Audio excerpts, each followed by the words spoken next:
আজ 26শে মার্চ মহান স্বাধীনতা ও জাতীয় দিবস। বাঙালি জাতির শ্রেষ্ঠ সন্তান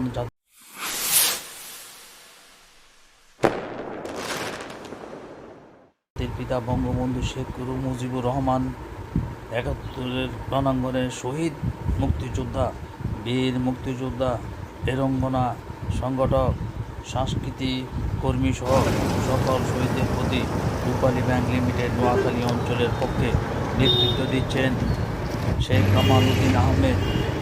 নোয়াখালী মুক্তিযোদ্ধা স্মৃতিসৌধে শহীদদের প্রতি শ্রদ্ধা নিবেদন করা হয়।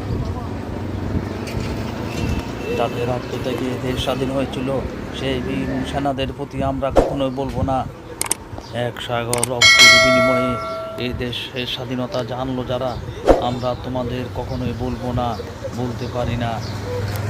শহীদদের প্রতি শ্রদ্ধা নিবেদন করার জন্য এগিয়ে আসছেন রূপালী ব্যাংক লিমিটেড মাইজকোট কর্পোর শাখার সহকারী মহাব্যবস্থাপক শেখ কামাল উদ্দিন আহমেদের নেতৃত্বে কর্মকর্তা, কর্মচারী ও ব্যবস্থাপকদের সমন্বয়ে শহীদদের প্রতি শ্রদ্ধা নিবেদন করা।